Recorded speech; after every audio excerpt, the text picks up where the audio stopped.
Sir.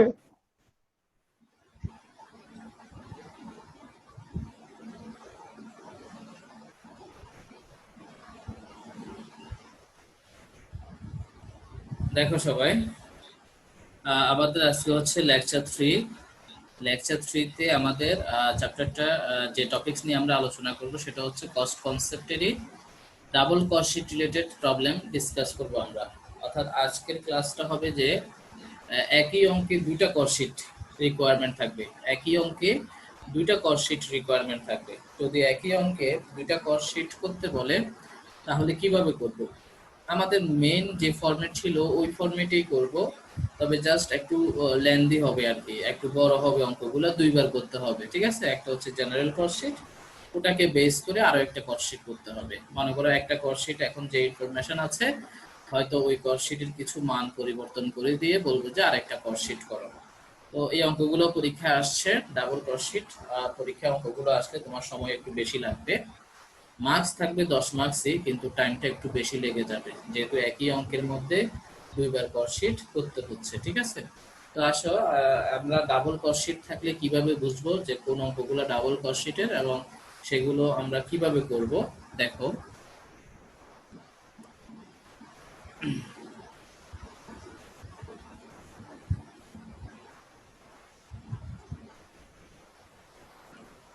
Problem 8। তোমাদের সবার কাছে লেকচার শিট আছে, ওই লেকচার শিটের প্রবলেম 8 দেখো সবাই।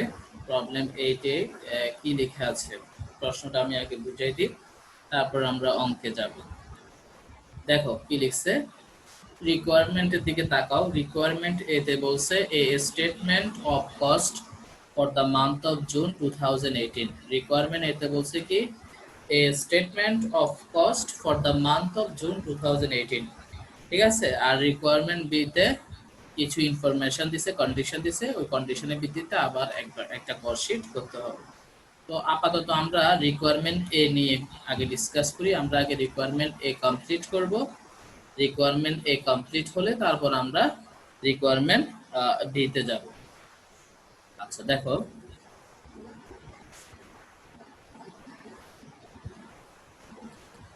কি লিখছে, দেখো এ factory produced and sold 1000 units of A product in the month of June 2018। 2018 সালে জুন মাসে একটা ফ্যাক্টরি 1000 ইউনিট প্রডিউস করছে, for which the following particulars R available. অর্থাৎ 1000 ইউনিটই প্রডিউস করছে, 1000ই সেল করছে। ঠিক আছে, তো কি কি ইনফরমেশন দিছে দেখো। ইনভেন্টরি অফ র ম্যাটেরিয়ালস অফ 1 জুন। 1 জুন সে র material, that means opening inventory দেওয়া আছে 6400 টাকা। আমরা অঙ্ক করার সময় ওপেনিং ইনভেন্টরি শুরুতে লিখবো। এরপর পারচেজ অ্যান্ড রিসিপ্ট অফ র materials during the month of June. June মাসে র ম্যাটেরিয়ালস ক্রয় করছে 1,44,000 টাকা। তাহলে র ম্যাটেরিয়ালস পারচেস করলে তা ওপেনিং র ম্যাটেরিয়ালস এর সাথে যোগ করতে হয়, যোগ করব। এরপর direct wages paid in June. June মাসে ডিরেক্ট ওয়েজেস পেইড করছে, টাকার ঘরে লিখছে 55,000 টাকা, কিন্তু এখানে একটা কথা বলছে হুইচ ইনক্লুডেড টাকা 3000 on account of May and টাকা 2000 for July, advance for July. অর্থাৎ ওই 55,000 টাকার মধ্যে 3,000 টাকা হচ্ছে অন অ্যাকাউন্ট। অন অ্যাকাউন্ট মানে বকেয়া।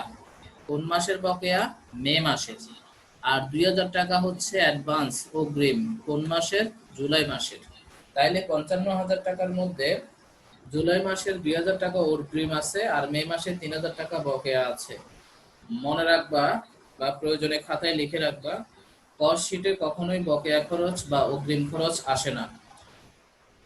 খুবই ইম্পর্টেন্ট এই কথাটা, আবার বলতেছি, কস্ট শিটে কখনোই বকেয়া খরচ বা অগ্রিম খরচ আসে না। কেন আসে না? কারণ তুমি তোমার রিকোয়ারমেন্টে দেখো, তোমাকে রিকোয়ারমেন্টে বলছে a statement of cost sheet for the month of June. শুধু জুন মাসের হিসাব করতে বলছে। তাহলে যে সময়ের হিসাব করতে বলবে শুধু ওই মাসে যে খরচগুলো হয়েছে অঙ্কে শুধু ওগুলোই আসবে। অন্য কোনো মাসের ইনফরমেশন দিলে সেগুলো অঙ্কে আসবে না। সহজ কথায় মনে রাখবা, কোনো বকেয়া খরচ বা অগ্রিম খরচ কস্ট শিটে আসে না। এই জন্য 55,000 টাকার মধ্যে আমরা অঙ্কে ডিরেক্ট ওয়েজেস বাবদ 50,000 নিয়ে আসব, বাকি 5,000 আনবো না। কেন? কারণ 5,000-এর মধ্যে 3,000 টাকা বকেয়া, 2,000 টাকা অগ্রিম। বকেয়াও আসে না, অগ্রিমও আসে না।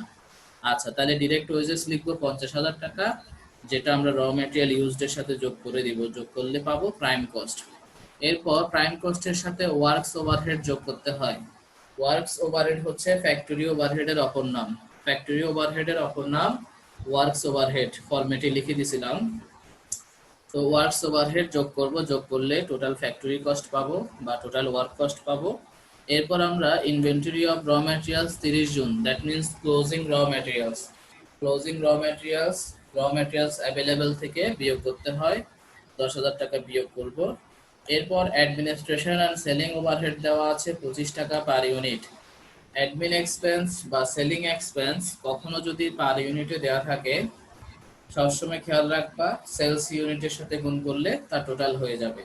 সেলিং এক্সপেন্স বা অ্যাডমিন এক্সপেন্সকে টোটাল করতে হলে সবসময় সেলস ইউনিটের সাথে গুণ করতে হয়। এই কথাগুলো পরীক্ষার হলে গেলে পরীক্ষার সময় ভুলে যাবেন, এই জন্য এগুলো লিখে রাখবা। আবার বলতেছি, অ্যাডমিন এক্সপেন্স আর সেলিং এক্সপেন্স সবসময় টোটাল করতে হলে সেলস ইউনিটের সাথে গুণ করতে হবে, যদি পার ইউনিটে থাকে প্রশ্নে। এই যে এখানে পার ইউনিটে ছিল, তাই টোটাল করতে হলে এই যে উপরে সেলস ইউনিট দেওয়া আছে 1,000 ইউনিট, তাহলে 25 টাকাকে 1,000 ইউনিট দিয়ে গুণ করলে টোটাল অ্যামাউন্টটা পেয়ে যাব। এরপর দেওয়া আছে sales price. Sales price per unit দেওয়া আছে 300 টাকা। তাহলে সেলস ইউনিটের সাথে সেলস প্রাইস গুণ করে দিলে সেলসের অ্যামাউন্ট পেয়ে যাব। আর সেলসের অ্যামাউন্ট পেয়ে গেলে সেলস থেকে আমরা টোটাল কস্ট বিয়োগ করলে প্রফিটও পেয়ে যাব। আশা করি প্রশ্নটা বুঝতে পারছো। আমি এখন তোমাদের রিকোয়ারমেন্ট এর সলিউশন দেখাবো, পাশাপাশি কারো যদি প্রশ্ন থাকে প্রশ্ন করবা। রিকোয়ারমেন্ট বি নিয়ে পরে আলোচনা করতেছি।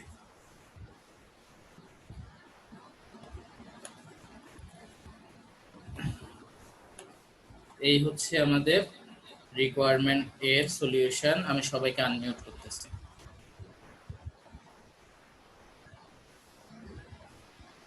সলিউশনটা দেখো, পাশাপাশি কোনো প্রশ্ন থাকলে প্রশ্ন করবা।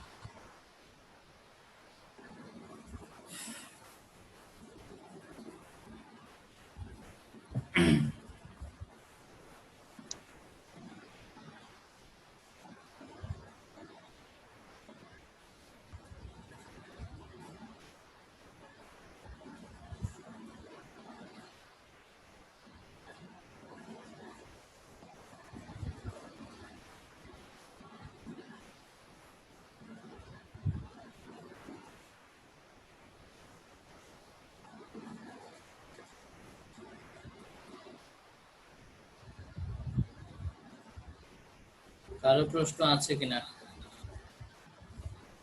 স্যার ডাইরেক্ট ওয়েজেসটা একটু বুঝাই দেন। কি বুঝো না ডিরেক্ট ওয়েজেসের? স্যার আপনি বলছেন যে এখানে কোনো টাকা যোগ বা বিয়োগ হবে না, কিন্তু এখানে করছেন যে কোনো টাকা যোগ বিয়োগ হবে না মানে? কে বলছে এই কথা? এই আমি এই কথা বলছি কাউকে? না স্যার, আপনি আমি কি বলছেন যে এখানে বকেয়া কোনো খরচ যোগ হবে না বকেয়া আর বা অগ্রিম বকেয়া খরচ, অগ্রিম। বকেয়া অগ্রিম। অগ্রিম খরচ আসবে না কস্টশিটে। আসবে না বিদায়ী তো এই 2,000 টাকা 3,000 টাকা টোটাল 5,000 টাকা বিয়োগ করে দিয়েছি।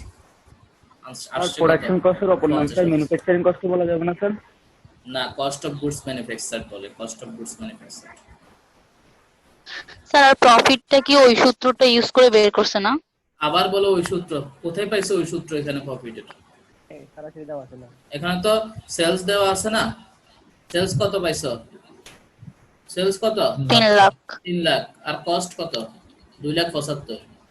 তাহলে 3 আচ্ছা লাখ আচ্ছা, থেকে বিয়োগ দিলেই বেড়ে 2,75,000 যাচ্ছে। বিয়োগ করলে তো প্রফিট এমনি চলে আসছে 25,000 টাকা। আচ্ছা আচ্ছা। তুমি শুধু সূত্র একটা শিখছো, ওটাই সব জায়গায় মানে চালাবে না। बहुत चालाक।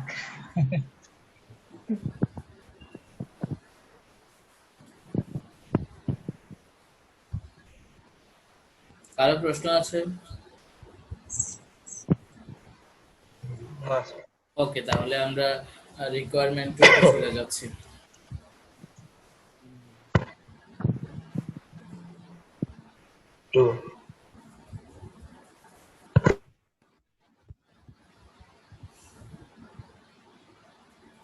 দেখো রিকোয়ারমেন্ট 2 তে কি বলছে।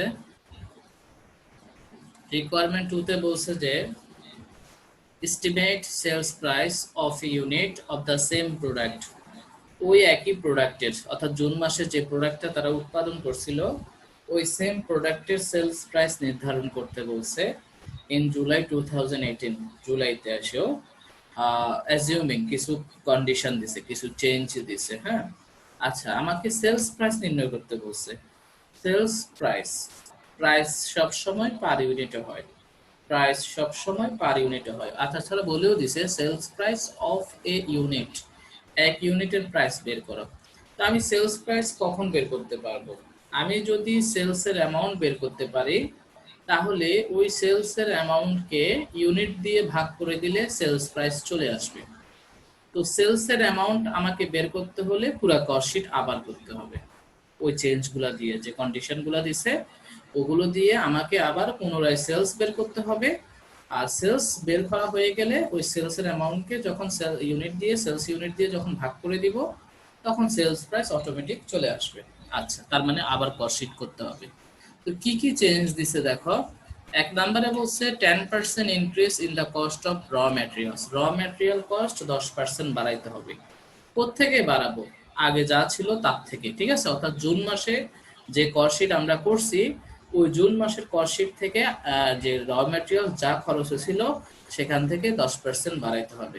খেয়াল রাখবা, শুধু র ম্যাটেরিয়ালস বললে সেটা র ম্যাটেরিয়াল ইউজড কে বোঝায়, শুধু র ম্যাটেরিয়ালস বলতে র ম্যাটেরিয়ালস ইউজড কে বোঝায়, ইউজড। তাহলে দেখো সলিউশনের নিচে লেখা আছে জুন মাসে র ম্যাটেরিয়াল ইউজড হয়েছিল 1,40,000 টাকা, যেটা জুলাই মাস আসলে আরো 10% বাড়বে। তাহলে 1,40,000-এর 10% বাড়ানো মানে হচ্ছে 14,000 বাড়বে। 14,000 বাড়লে 1,54,000 হবে র ম্যাটেরিয়ালস। এরপর বলছে 10% increase in direct wages, direct wages 10% বৃদ্ধি করতে হবে। তো ডিরেক্ট ওয়েজেস আগে কত ছিল? 50,000 টাকা। জুন মাসে ডিরেক্ট ওয়েজেস ছিল 50,000 টাকা, তার 10% বাড়লে 55,000 টাকা হবে, অর্থাৎ 5,000 বাড়বে। এরপর 5% increase in works overhead, June মাসে ওয়ার্কস ওভারহেড ছিল 60,000 টাকা, এখন জুলাই মাসে এসে ওই 60,000-এর 5% বাড়বে। 60,000-এর 5% মানে কত? 3,000 টাকা বাড়বে, ঠিক আছে? তাহলে 3,000 টাকা বাড়লে 63,000 হবে। এরপর আরেকটা চেঞ্জ বলছে 20% decrease in admin and selling expense, admin and selling expense 20% decrease হবে। তাহলে অ্যাডমিন অ্যান্ড সেলিং জুন মাসে ছিল 25,000 টাকা, 25,000-এর 20% ডিক্রিজ হওয়া মানে 5,000 টাকা কমে যাবে। 5,000 টাকা কমে গেলে নিউ সেলিং অ্যান্ড অ্যাডমিন হবে 20,000 টাকা। আর লাস্টের কন্ডিশনটা খুবই ইম্পর্টেন্ট, বলছে যে same percentage of profit on sales price as earn during the month of June, অর্থাৎ জুন মাসে সেলসের যত পার্সেন্ট প্রফিট করছিল জুলাই মাসেও সেম থাকবে। আবার বলতেছি, জুন মাসে মানে আগের কস্ট শিটে 1 নাম্বার রিকোয়ারমেন্টে যে কস্ট শিটটা করছি ওই কস্ট শিটে সেলসের যত পার্সেন্ট প্রফিট করছে এখনো সেম, মানে কি এখনো ঠিক তত পার্সেন্টই প্রফিট করবে, ঠিক আছে? তো জুন মাসে সেলসের কত পার্সেন্ট প্রফিট করছে সেটা আমরা জানি না, আমরা শুধু এটা জানি যে জুন মাসে প্রফিট হয়েছিল 25,000 টাকা আর জুন মাসে সেল করছিল 3 লাখ টাকা। তো আমাকে একটা ওয়ার্কিং করতে হবে যে 3 লাখ টাকার মধ্যে যদি 25,000 টাকা লাভ হয় 100-এ কত হবে, তাহলে আমি জুন মাসের প্রফিটের পার্সেন্টটা পেয়ে যাব। আর জুন মাসে যত পার্সেন্ট প্রফিট করছে নতুন কস্ট শিটেও ঠিক তত পার্সেন্টই প্রফিট করবে। রোমান 5-এ ওই কথাটাই বলা আছে, এই যে সেম পার্সেন্টেজ, সেম মানে কি ওই একই percent of profit on sales price, সেলসের উপর যে যত পার্সেন্ট প্রফিট করছিল during the month of June, June মাসে সেলসের যত পার্সেন্ট প্রফিট করছিল ঠিক তত পার্সেন্টই প্রফিট জুলাই মাসেও করবে। সেম মানে হচ্ছে একই প্রফিটটাই করবে। তো আমাদেরকে ওই প্রফিট বের করার জন্য একটা ওয়ার্কিং করতে হবে, যে দেখতে হবে যে জুন মাসে আসলে কত পার্সেন্ট প্রফিট করছিল, ঠিক তত পার্সেন্ট প্রফিট নতুন কস্ট শিটেও দেখাইতে হবে। তো আশা করি প্রশ্নটা বুঝছো। আমি এখন তোমাদেরকে সলিউশন দেখাবো, এরপর সলিউশন দেখার পাশাপাশি যার যেখানে প্রশ্ন থাকবে প্রশ্নের আনসার দেব। আমাদের এই সেশনটা আর 1 মিনিট বাকি আছে, এই সেশন কমপ্লিট হয়ে গেলে আমরা আবার নতুন সেশনে চলে যাব। এই হচ্ছে রিকোয়ারমেন্ট 2 এর সলিউশন। আমি সবাইকে আনমিউট করতেছি।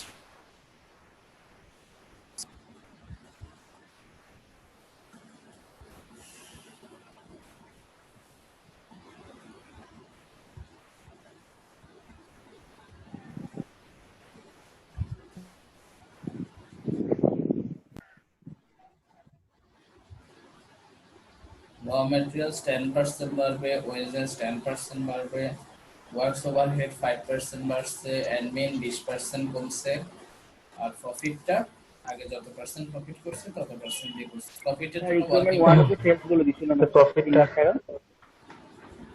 আবার বলে একজন বলো। রিকোয়ারমেন্ট 1 তো ফরওয়ার্ড 3 লাখ টাকা বলে দিছিল না। রিকোয়ারমেন্ট 1 এর সেলস প্রাইস 300 টাকা দিছিল না, 1000 ইউনিট কি 300 দিয়ে কোন দোসিয়া সেলস চলে আসছিল 3 লাখ টাকা। সেজন্য স্যার প্রফিটের ওই সূত্রটা লাগে না। লাগে নাই, রাইট লাগে নাই। প্রফিটের সূত্রটা লাগে কখন আমি সেটাও কিন্তু বলছিলাম, যখন সেলস দেওয়া থাকবে না। দেখো অঙ্ক দেখো, অঙ্ক আচ্ছা হ্যাঁ প্রফিটের ক্যালকুলেশনটা আগে আমাকে দেখতে হবে যে এই যে 2,92,000 কে গুণ দিলাম, 2,92,000 তো টোটাল কস্ট, কেমন টোটাল কস্ট। আমাদের প্রফিটের সূত্র কি, টোটাল কস্ট কে কি দিয়ে গুণ দিতে হবে, রেট বাই 100 মাইনাস রেট। এটা তো মুখস্থ আছে, রেট বাই 100 মাইনাস রেট। এখন এই যে রেট এটা 8.33, এটা কোথা থেকে আসছে, আমাদেরকে তো প্রশ্নে বলে দিছে যে জুন মাসে যত পার্সেন্ট প্রফিট করছে তত পার্সেন্ট জুলাই মাসেও করবে। তাহলে এখন জুন মাসের প্রফিটের পার্সেন্টের জন্য একটা ওয়ার্কিং করতে হয়েছে। এই ওয়ার্কিংটা দেখো নিচে করা আছে, এই যে percentage of profit on sales in June, ঠিক আছে। তাহলে সেলস এর উপর প্রফিট বাই সেলস ইনটু 100। তো জুন মাসে প্রফিট ছিল কত, এক নাম্বার রিকোয়ারমেন্টে প্রফিট কত ছিল 25,000 টাকা, সেলস ছিল 3 লাখ, তাহলে 25,000 কে 3 লাখ দিয়ে ভাগ করলে 100 দিয়ে গুণ করলে প্রফিটের রেট কত পার্সেন্ট আছে, 8.33%। এই যে এই জন্য টোটাল কস্ট কে 8.33 দিয়ে গুণ, নিচে 100 মাইনাস 8.33, 100 থেকে 8.33 বাদ দিলে এখানে একটু কারেকশন আছে, 91 কত হবে, না ঠিক আছে 91.67 হবে, 67 হবে, বুঝছো কিনা। তাহলে যখন সেলস এর উপর প্রফিট ধরতে বলবে তখন আমাদেরকে এই সূত্র দিয়ে প্রফিট বের করতে হবে। সূত্রটা হচ্ছে টোটাল কস্ট ইনটু উপরে প্রফিটের রেট, নিচে 100 মাইনাস প্রফিটের রেট। 100 থেকে 8.33 বাদ দিলে 91.67। তামিদ জিশান ও অ্যাসাইনমেন্ট সাবমিট করে নাই, এজন্য ক্লাসে জয়েন করতে পারবে না। ভালো করে দেখো কারো কোনো প্রশ্ন আছে কিনা। আর নিচে সেলস প্রাইস কেন বের করছি বলো তো, আমাদের রিকোয়ারমেন্টে কি চাইছে, আমাদের রিকোয়ারমেন্টে সেলস বের করতে বলছিল নাকি সেলস প্রাইস, সেলস প্রাইস বের করতে। তাহলে সেলস প্রাইস কিভাবে পাবো, সেলস এর টাকাকে জাস্ট সেলস ইউনিট দিয়ে ভাগ করে দিছি। আমাদের সেলস ইউনিট 1000, সেটা প্রশ্নের শুরুতেই বলে দিছিল।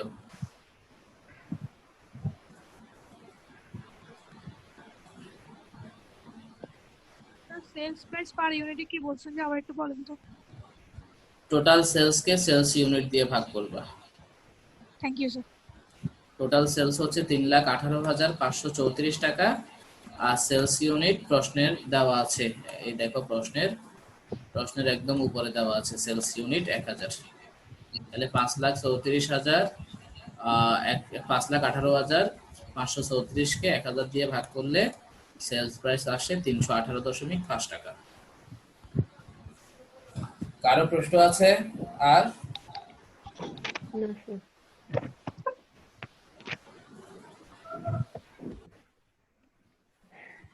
কারো প্রশ্ন আছে স্যার নোটটা একটু আরেকবার দেখান তো, কি নোট যেটা profit percentage of sales profit by sales into 100। এই যে এটা তো কথার মধ্যেই বলা আছে সূত্রটা, যে প্রফিটের পার্সেন্টেজটা কার উপর ধরতে বলছে, অন সেলস, সেলস এর উপর। তাহলে প্রফিট বাই সেলস ইনটু 100।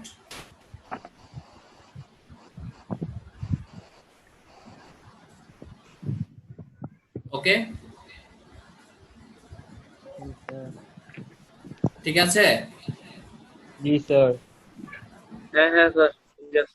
ওকে, তাহলে নেক্সট ম্যাথে চলে যাচ্ছি আমরা।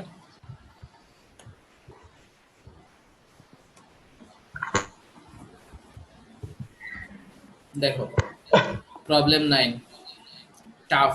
হ্যাঁ, কিছুটা টাফ অঙ্কটা, একটু মনোযোগ দিয়ে বুঝতে হবে। স্যার বলো। Sir Tahmid Zisan late late submit করেছে তো, এসডব্লিউ এখন ঢুকতে পারছে না।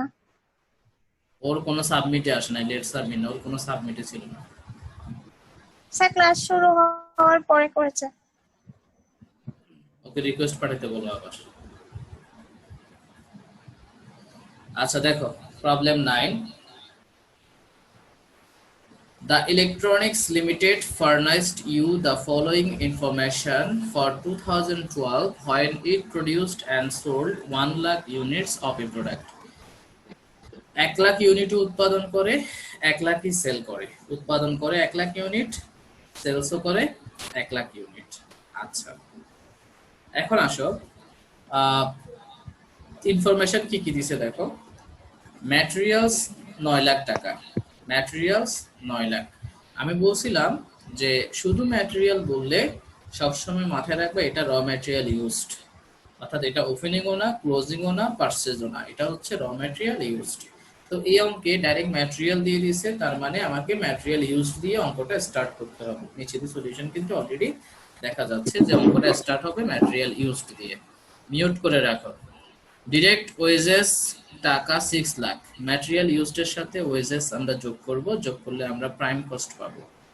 প্রাইম কস্টের সাথে আমরা ফ্যাক্টরি ওভারহেড যোগ করব। তো ফ্যাক্টরি ওভারহেডের মধ্যে কি কি বসবে দেখো, পাওয়ার অ্যান্ড ইলেকট্রিসিটি, এটা একটা factory overhead. Factory indirect wages, factory overhead. Other factory expense, factory overhead. Defective work, ত্রুটিপূর্ণ কাজ কোথায় হয়? ফ্যাক্টরিতে হয়। ত্রুটিপূর্ণ কাজ কোথায় হয়? ফ্যাক্টরিতে হয়, ঠিক আছে, সেজন্য এটাও ফ্যাক্টরিতে হবে। এরপর অফিস অ্যান্ড স্যালারিজ এক্সপেন্স, অফিসে বসবে। সেলিং এক্সপেন্স অফিসের পরপরই বসবে, ঠিক আছে, অফিস অ্যান্ড সেলিং একটার পর একটা বসে। আচ্ছা এরপর দেওয়া আছে কি সেলস প্রসিডস অফ স্ক্র্যাপ, স্ক্র্যাপটা ফ্যাক্টরি ওভারহেডের ওখানে বিয়োগ করতে হয়। এরপর লেখা আছে plant repairs and maintenance, plant মানে সরঞ্জাম, তো সরঞ্জামের ডেপ্রিসিয়েশনটা ফ্যাক্টরিতেই বসবে কারণ সরঞ্জাম ফ্যাক্টরিতে থাকে।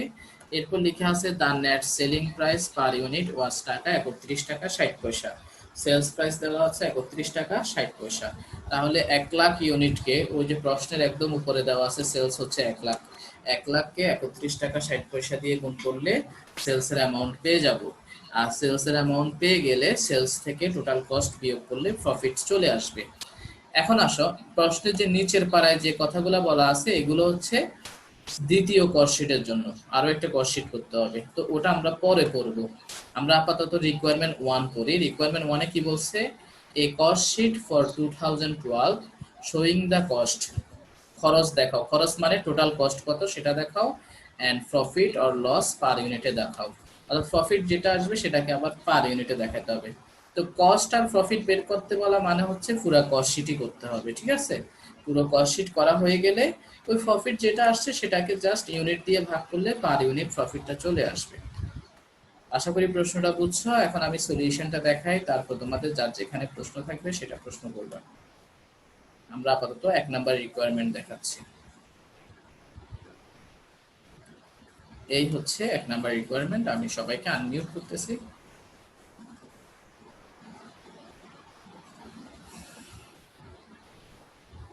দেখো আর কোথাও প্রশ্ন থাকলে প্রশ্ন করবা।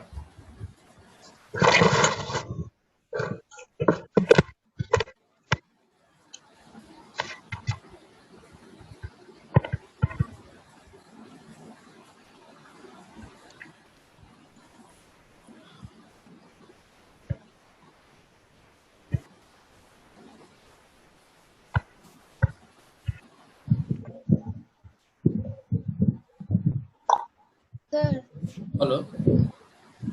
তাহমিদ জিসান আবার রিকোয়েস্ট দিচ্ছে কিন্তু ওটাতে যাচ্ছে না, বলছে you are unable to rejoin this meeting because you were previously removed by the host. দেখতেছি।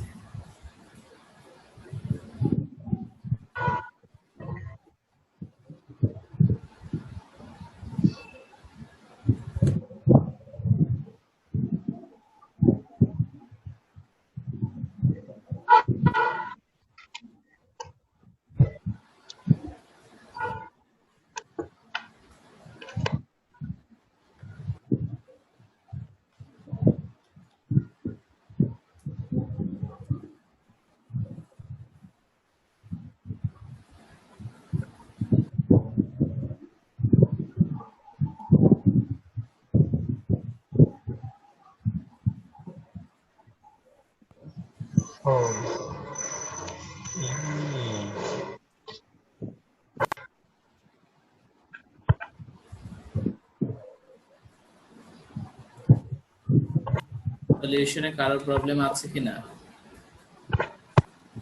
না স্যার। স্যার প্রফিটে পার ইউনিটটা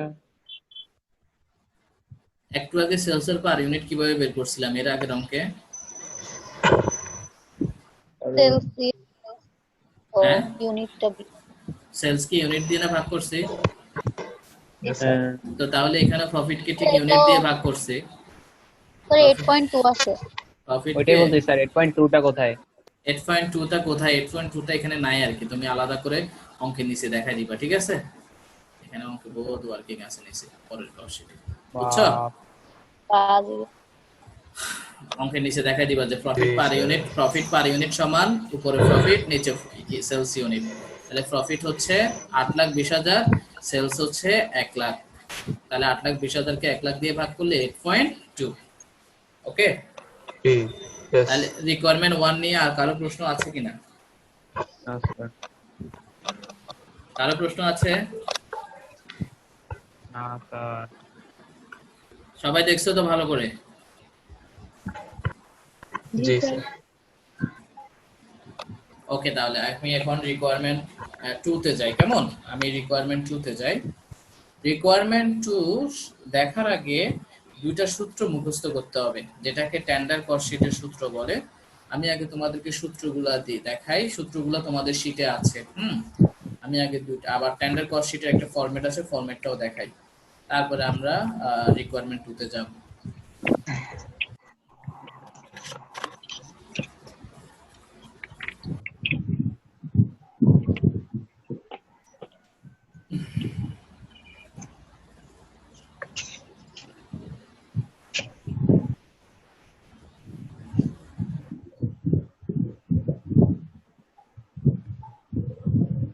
স্ক্রিনটা কই চলে গেছে? স্ক্রিনটা আমি করছি, কই চলে গেছে তোমাকে দেখাবো যে।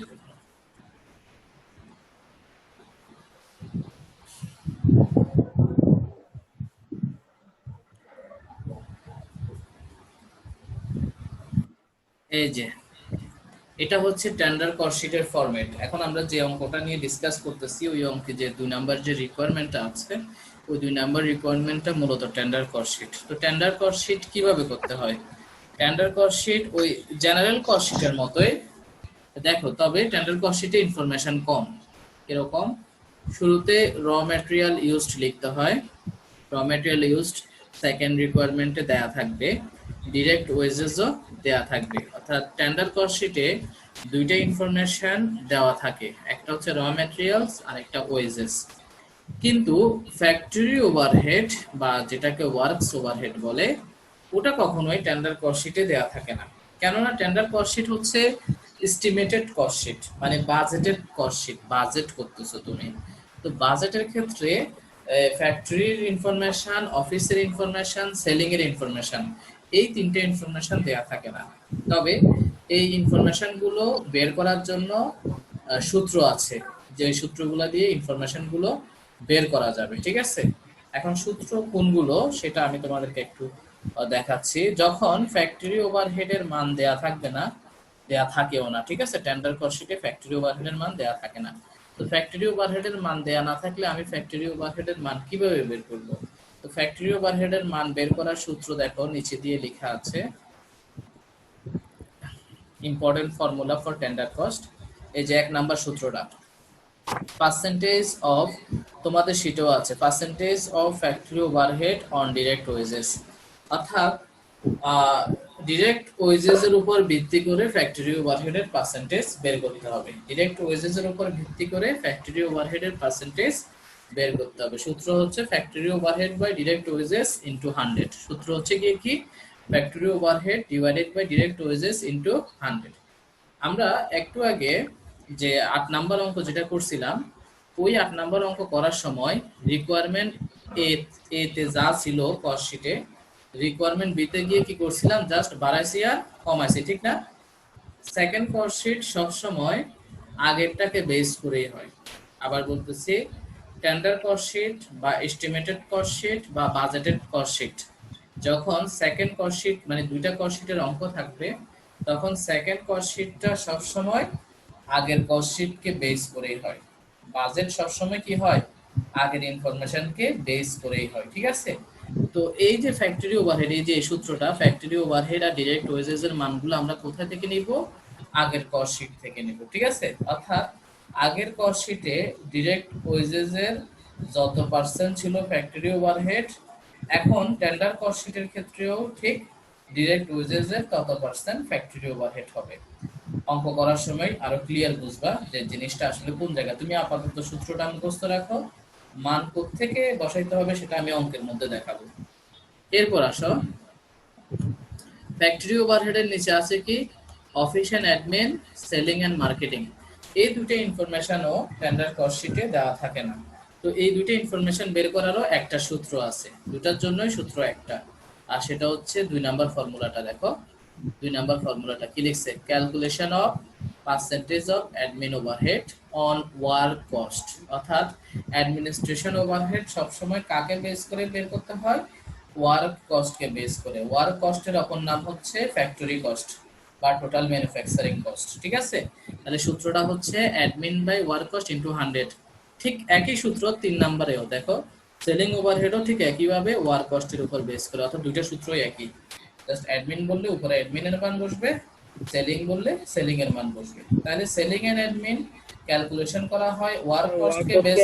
ওয়ার্ক কস্টকে কস্ট অফ গুডস সোল্ড বলা যায় না, কস্ট অফ গুডস সোল্ড বলা যায় কখন, যদি opening closing working process, opening closing finish goods যদি না থাকে, তখন যেটা ওয়ার্ক কস্ট সেটাকে কস্ট অফ গুডস সোল্ড, ঠিক আছে?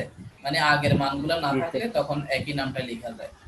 তো তাহলে দেখো, ফ্যাক্টরি ওভারহেড বের করতে হয় ওয়েজেস কে বেস করে, আর অ্যাডমিন এন্ড সেলিং বের করতে হয় ওয়ার্ক কস্ট কে বেস করে।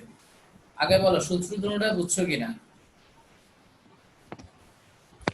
এই দুইটা সূত্র তোমাকে মুখস্থ রাখতে হবে কখন, ওই যখন তোমাকে টেন্ডার কস্ট শিট বা এস্টিমেটেড কস্ট শিট বা বাজেটেড কস্ট শিট করতে বললে। তো এখন আসি আমরা অঙ্কে যাই, যে আমাদের অঙ্কের সাথে কিভাবে এই দুইটা সূত্র রিলেটেড দেখো।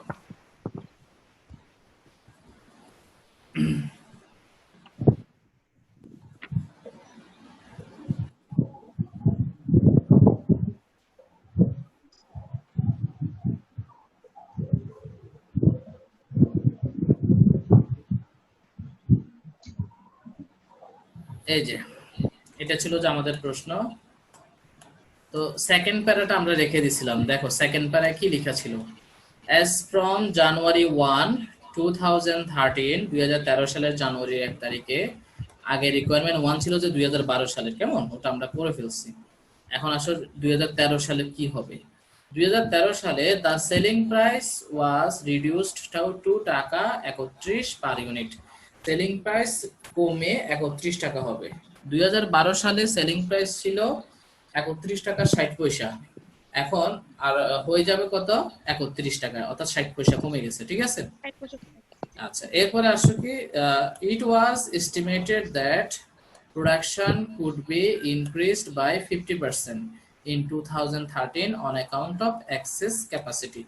তাদের প্রতিষ্ঠানের ক্যাপাসিটি বৃদ্ধি পাওয়াতে, ক্ষমতা বৃদ্ধি পাওয়াতে তারা 2012 তুলনায় 50% উৎপাদন বেশি করবে। তো 2012 তে উৎপাদন করছিল কত, 1 লাখ ইউনিট, ওই যে একদম উপরে লেখা আছে প্রশ্নের উপরে, 2012 তে তারা উৎপাদন করছিল 1 লাখ ইউনিট। তাহলে 2013 তে যদি আরো 50% বেশি করে, 50% বেশি করলে কত হবে? 1.5 লাখ হবে। 1.5 কত লাখ। হবে? 1.5 লাখ।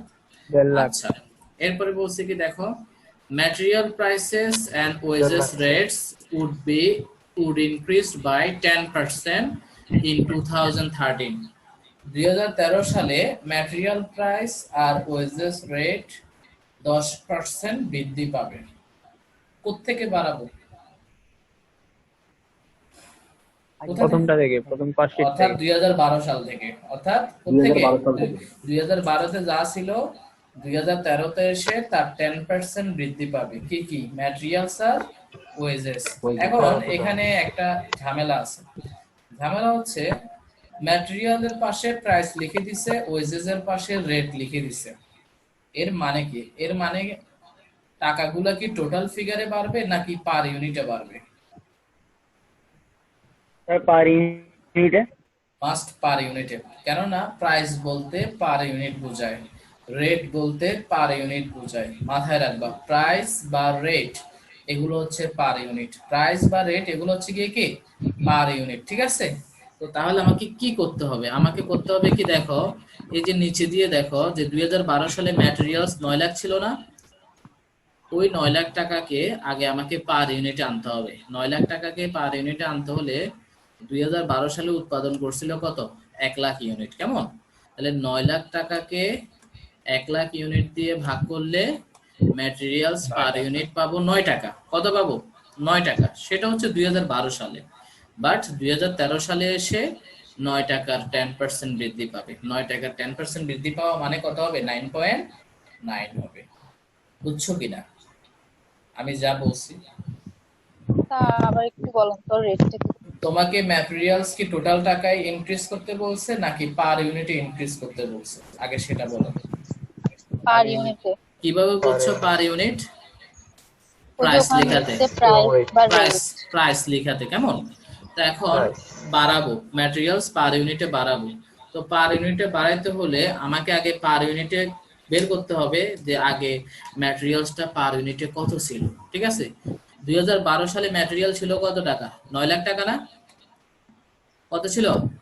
স্যার 9 লাখ ছিল। আর 2012 সালে উৎপাদন করছিল কত? 1 লাখ ইউনিট উৎপাদন। তাহলে 9 লাখ টাকাকে 1 লাখ দিয়ে ভাগ করলে পার ইউনিট কত হবে? 9 টাকা। যে কোনো সময় পার ইউনিট আনতে হলে কি করতে হয়? টোটাল টাকাকে ইউনিট দিয়ে ভাগ করে দিতে হয়। তাহলে 2012 সালে ছিল 9 টাকা, এখন 2013 সালে এসে 10% বাড়াইতে হবে। তাহলে 9 টাকা 10% বাড়লে কত হবে? 9.9 হবে। 9%। বুঝছো কিনা? জি 9 টাকার 10% তো 0.9। 9 থেকে স্যার 1,50,000 ইউনিট দিয়ে স্যার বিক্রি করবেন না তো? ইয়েস, সেটা তো আমরা যখন সেকেন্ড রিকোয়ারমেন্ট করব তখন গুণ হবে 1,50,000। আচ্ছা, এরপরে আসো ঠিক একইভাবে ওয়েজেস রেট। রেট মানে কি? Per unit. রেট মানে কি? Per unit. তো 2012 সালে ওয়েজেস কত ছিল? 6 লাখ টাকা। তাহলে 1 লাখ ইউনিট দিয়ে ভাগ করলে পার ইউনিট কত হবে? 6 টাকা। এখন ওই 6 টাকার 10% বাড়াই দিব। 6 টাকার 10% বাড়লে কত হবে? 6.6। এতটুকু বুঝছো কিনা সবাই? জি স্যার। ওয়েজেস আর ম্যাটেরিয়ালস বুঝছো কিনা? 6 টাকার কি বাড়াইতে বলছেন বুঝি নাই। স্যার? 6 টাকাটা কি বলছেন? 10% বাড়াইতে হবে। এই যে 6 টাকার 10% কত? 0.6। ঠিক আছে? আমি ওয়ার্কিং দুটোটা একটু দেখাই দিই তাহলে আরো ক্লিয়ার হবে। এই যে দেখো 3 নাম্বার আর 4 নাম্বার ওয়ার্কিংটা দেখো সবাই। 3 আর 4, 3 আর 4 সবাই দেখো। 2012 সালে ম্যাটেরিয়াল ছিল 9 লাখ টাকা, তাকে 1 লাখ দিয়ে ভাগ করলে পার ইউনিট 9 টাকা। 2013 সালে এসে 10% বাড়ছে। তাহলে 9 টাকা 10% হচ্ছে 0.9, বাড়লে মানে যোগ করতে হয় 9.9। ঠিক একই ওয়েজেস 2012 সালে ওয়েজেস ছিল 6 লাখ টাকা, 6 লাখকে পার ইউনিট করলে 6 টাকা হয়। তো 6 টাকার 10% বাড়লে 6.6 হবে।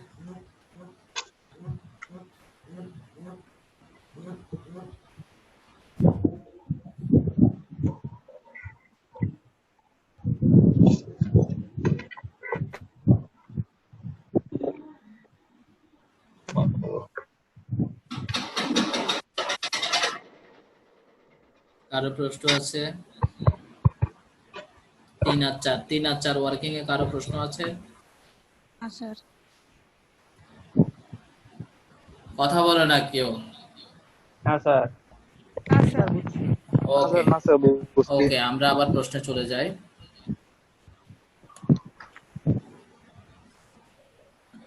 দেখো রিকোয়ারমেন্ট 2 তে কি বলছে? an estimated cost sheet, estimated cost sheet মানে বাজেটেড কস্ট শীট বা টেন্ডার কস্ট শীট ফর 2013, 2013 সালের জন্য একটা কস্ট শীট এস্টিমেট করো। এস্টিমেট মানে বাজেট করো। You may assume that 1,50,000 units would be produce. ধরে নাও যে 2013 তে উৎপাদন হয়েছে 1,50,000। এটা ধরে নেওয়ার দরকার আছে? আগেই তো প্রশ্ন বলে দিছে যে 50% ইনক্রিজ হবে। 1 লাখ থেকে 50% বাড়াইলে কত? 1.5 লাখ হয়, ঠিক না? এটা আবার ওরা ক্যালকুলেশন করে দেখা দিছে যে 1.5 লাখ ইউনিট প্রডিউস করছে এন্ড সোল্ডও করছে 1.5 লাখ ইউনিট। আচ্ছা, ডিউরিং 2013। এরপরের লাইনটা খুবই important. Factory overhead would be recovered as a percentage on direct wages. অর্থাৎ 2012 সালে ফ্যাক্টরি ওভারহেড ডিরেক্ট ওয়েজেস এর যত পার্সেন্ট ছিল এখনো ঠিক ডিরেক্ট ওয়েজেস এর তত পার্সেন্ট হবে, ঠিক আছে? এই যে আমি শুরুতে যে সূত্র দেখাছিলাম, ফ্যাক্টরি ওভারহেড কাকে বেস করে ক্যালকুলেশন করতে হয়? ডিরেক্ট ওয়েজেস কে বেস করে। ঠিক একইভাবে and office and selling overhead as a percent on work cost. Office and selling overhead কার ভিত্তিতে ক্যালকুলেশন করা হবে? ওয়ার্ক কস্টের ভিত্তিতে। বুঝছো কিনা? সূত্র দুইটা ইউজ হবে যে, এটা বুঝছো কিনা?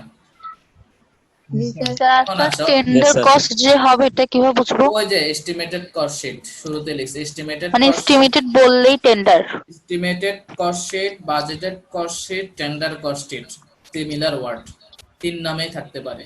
এস্টিমেটেড কস্ট শীট অথবা বাজেটেড কস্ট শীট অথবা টেন্ডার কস্ট শীট, ঠিক আছে? তিনটা একই অর্থ। আচ্ছা, তাহলে এখন আসো এই যে 1 নাম্বার আর 2 নাম্বার এই ফ্যাক্টরি ওভারহেড এর মানটা কিভাবে বের করছে আর অফিস এন্ড সেলিং এর মানটা কিভাবে বের করছে, সূত্র দুটোটা আগে দেখো, তারপর আমরা মূল অঙ্ক দেখাবো। ওয়ার্কিং 1 আর ওয়ার্কিং 2 টা দেখো সবাই। 3 4 একটু আগেই দেখছো। ওয়ার্কিং 1 আর 2 দেখো, আগে সূত্রটা দেখো, তারপর মান কোত্থেকে আসছে সেটা দেখাবো। সূত্রের মধ্যে কোনো চেঞ্জ আছে কিনা? যে সূত্রটা দেখাইছি হুবহু ওটা কিনা? জি জি স্যার। ওই যে 2 নম্বরে কিন্তু সূত্রটা লিখি নাই। সূত্রটা কি হবে এই জায়গায়? 2 নম্বরের এই জায়গায় কি লিখবো বলো তো? 3,90,000 জায়গায় office and selling work cost. Very good. এই জায়গায় লিখতে হবে, হ্যাঁ এই জায়গায় লিখতে হবে কি? Office and selling.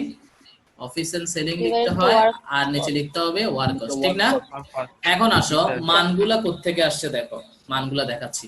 মানগুলা কোত্থেকে আসবে? এই যে 2012 লেখা আছে কিনা? কোত্থেকে আসবে? অর্থাৎ আগের কস্ট শীট থেকে। কারণ বাজেটেড কস্ট শীট করা হয় বা এস্টিমেট করা হয় সব সময় আগেরটাকে বেস করে। মাথায় রাখবা, বাজেট মানে এস্টিমেট, ভবিষ্যৎ। ভবিষ্যৎ সবসময় করা হয় কিসের ভিত্তিতে?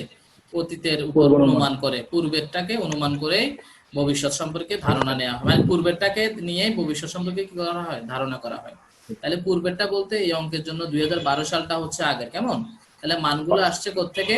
2012 সালে। শুধু এই অঙ্কে না, যে কোনো কস্ট শীটের অঙ্কে যখন টেন্ডার কস্ট শীট করতে বলবে তখন টেন্ডার কস্ট শীট আগেরটাকে বেস করে হবে, কেমন?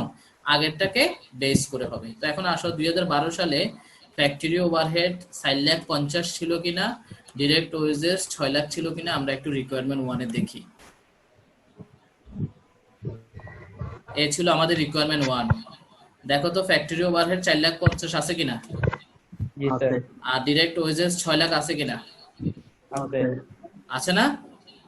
জি স্যার। মিলছে কিনা? মিলছে কিনা? আচ্ছা, এরপরে আসো পরের সূত্রটা। অফিস এন্ড সেলিং আমাদেরকে দেখতে হবে 2012 তে অফিস এন্ড সেলিং 3,90,000 ছিল কিনা আর ওয়ার্ক কস্ট 19,50,000 ছিল কিনা। আবার 1 নাম্বার রিকোয়ারমেন্টে যাই। দেখো অফিস এন্ড সেলিং 3,90,000 আছে কিনা? দুইটা মিলেই। আর ওয়ার্ক কস্ট 19,50,000 আছে কিনা? আছে। ব্যাস। তাহলে একটা হচ্ছে 75% পাইছে আর একটা কত পার্সেন্ট পাইছে? 20%। আগে বলো এতটুকু বুঝছো কিনা? স্যার বুঝছি। বুঝছি।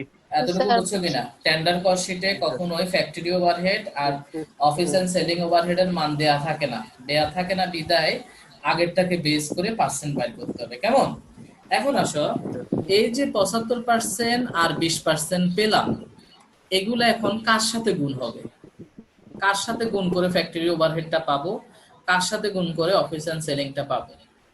কে বলতে পারবা? গুণটা হবে কার সাথে? আগে ফ্যাক্টরি ওভারহেড যেটার থেকে ওটা থেকে ডিরেক্ট 75% বৃদ্ধি পাবে। না, দেখো খেয়াল করো, মনোযোগ দিয়ে শোনো। এই 75%টা ফ্যাক্টরি ওভারহেডের পার্সেন্ট ডিরেক্ট তো তাই না? কার পার্সেন্ট? জি স্যার। ফ্যাক্টরি ওভারহেডের ফ্যাক্টরি পার্সেন্ট। ওভারহেড তো এই 75% আমরা কাকে বেস করে পাইছি? Direct direct wages direct base. Wages, base base মানে কি? নিচে যে থাকে, নিচে কে ছিল? ডিরেক্ট ওয়েজেস ছিল। ডিরেক্ট ওয়েজেস তাহলে এই 75% ডিরেক্ট ওয়েজেসের 75%, ঠিক না? এই ফ্যাক্টরি ওভারহেডটা কার 75%? Direct wages direct wages. তাহলে এখনো ঠিক ডিরেক্ট ওয়েজেস এর সাথে গুণ হবে। এই যে দেখো, ডিরেক্ট ওয়েজেস কত? 9,90,000 না? জি স্যার। 9,90,000 75%। বুঝছো কিনা? অর্থাৎ যাকে বেস করে পার্সেন্টটা আসবে, গুণটা তার সাথেই হবে। বুঝছি স্যার। আজান দিচ্ছে, আজান দিচ্ছে, 1 মিনিট মিউট রাখি, তোমরা সলিউশনটা দেখো।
হ্যাঁ, শুনতেছো?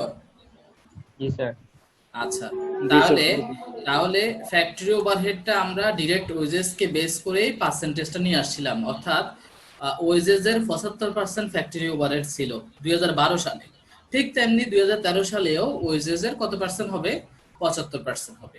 একইভাবে সেলিং এন্ড অ্যাডমিন 2012 সালে ওয়ার্ক কস্টের 20% ছিল। কার 20% ছিল? ওয়ার্ক কস্টের। এখানে ওয়ার্ক কস্ট না ছিল সূত্রের মধ্যে নিচে? জি স্যার। আচ্ছা, স্যার। ঠিক তেমনি 2013 সালেও সেলিং এন্ড অ্যাডমিন ওয়ার্ক কস্টের 20% হবে। এই যে দেখো, ওয়ার্ক কস্ট হচ্ছে 32,17,500, তার 20% বসেছে। অর্থাৎ সূত্রের মধ্যে যাকে বেস করে পার্সেন্টটা আসছে, গুণটা তার সাথেই হবে। অর্থাৎ 2012 সালে ওয়েজেস এর যত পার্সেন্ট ফ্যাক্টরি হবে, 2013 তেও ওয়েজেস এর তত পার্সেন্ট ফ্যাক্টরি হবে। একইভাবে 2012 সালে সেলিং এন্ড অ্যাডমিন ওয়ার্ক কস্টের যত পার্সেন্ট হবে, এখনো 2013 সালে এসে সেলিং এন্ড অ্যাডমিন ওয়ার্ক কস্টের তত পার্সেন্ট হবে। কথা ক্লিয়ার কিনা? কথা ক্লিয়ার কিনা? 2018 সালে এই অঙ্কটা আসছে 2018 তে। বুঝছো? তোমাদের জন্য ইম্পর্টেন্ট, 2020 এর জন্য ইম্পর্টেন্ট। 10 নাম্বার। বুঝছো? এবার আসো সেলস এর টাকাটা দেখো। Sales 1,50,000 unit. আমরা 2013 সালে সেল করব কত? 1,50,000 না?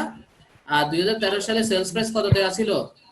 60 পয়সা কমে গেছে বলছিল 31 টাকা। কেমন? তাহলে 1,50,000 ইউনিটকে 31 টাকা দিয়ে গুণ করলে সেলস হচ্ছে 46,50,000, আর সেলস থেকে টোটাল কস্ট বিয়োগ করলে প্রফিট হচ্ছে 7,89,000। বিক্রয় থেকে মোট ব্যয় বাদ দিলে প্রফিট পাওয়া যায়। পজিটিভ আসলে প্রফিট, নেগেটিভ আসলে লস। লস। জি স্যার। ও কারো কোনো প্রশ্ন আছে কিনা? না।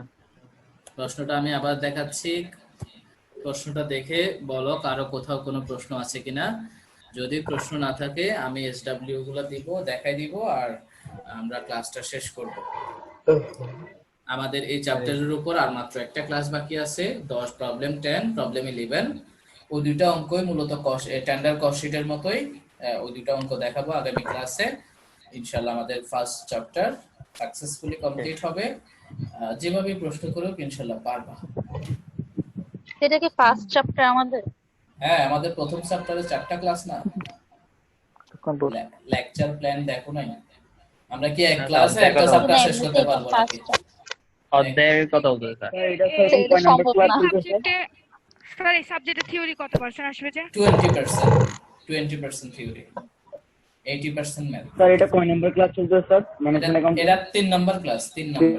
সবগুলা ভিডিও আছে গ্রুপে, প্রথম দুইটা ক্লাসের ভিডিও আছে। থিওরিগুলো আমরা স্যার থিওরিগুলো কি শীট অনুযায়ী করব না আপনি আমাদের কি?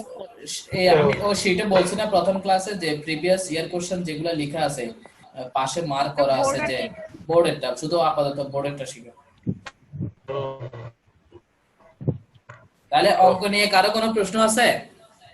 আচ্ছা তাহলে আজকের ক্লাসে যে দুইটা অঙ্ক বুঝাই দিচ্ছি, দুটোটা অঙ্ক আমি তোমাদেরকে একটু পরেই সলিউশন আপলোড দিয়ে দিব গুগল ক্লাসরুমে, আর তোমাদেরকে হোমওয়ার্কটাও দিয়ে দিব। আজকের হোমওয়ার্কটা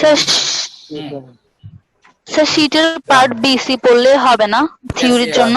থিওরি ওগুলাই পড়ো, ঠিক আছে? আর আরেকটা আর ইম্পর্টেন্ট এক নাম্বারগুলো পার্ট এর গুলা ওগুলাই, হ্যাঁ। আরেকটা জিনিস ইম্পর্টেন্ট, বারবার বলতেছি, নেক্সট ক্লাস থেকে জয়েন করার সময় নামের পাশে রেজিস্ট্রেশন কোড দিয়ে জয়েন করবা, কারণ আজকে অনেককে রিমুভ করা হয়েছে, ঠিক আছে? আমি একবার রিমুভ করলে সে পুনরায় কিন্তু আর জয়েন করতে পারতেছে না, একবার রিমুভ করলে কিন্তু পুনরায় জয়েন করা যাচ্ছে না। তো এই জন্য খেয়াল রাখবা যে নেক্সট ক্লাসের অবশ্যই হোমওয়ার্ক যথাসময়ে সাবমিট করবা, হোমওয়ার্ক যথাসময়ে সাবমিট করবা, পাশাপাশি জয়েনিং এর সময় রেজিস্ট্রেশন কোড লিখে জয়েন করবা। একবার রেজিস্ট্রেশন কোড লিখলে হয়, এরপরে যখনই তুমি তোমার নাম দিবা অটোমেটিক রেজিস্ট্রেশন কোড ওখানে রিনেম হয়ে যাবে, ঠিক আছে? তো ওকে, আজকে এতটুকুই থাক। আল্লাহ হাফেজ, সবাই ভালো থাকবা। সালাম। আমাদেরটা বারবার চলে যায় একটা সেশনের পরে আবার দিতে হয়। কারেন্ট চলে গেছে, আসসালামু আলাইকুম। কারেন্ট চলে গেছে। আল্লাহ আসসালামু হাফেজ। আলাইকুম স্যার। স্যার এসডব্লিউ কোনটা? হ্যাঁ দেব, গুগল ক্লাসরুমে।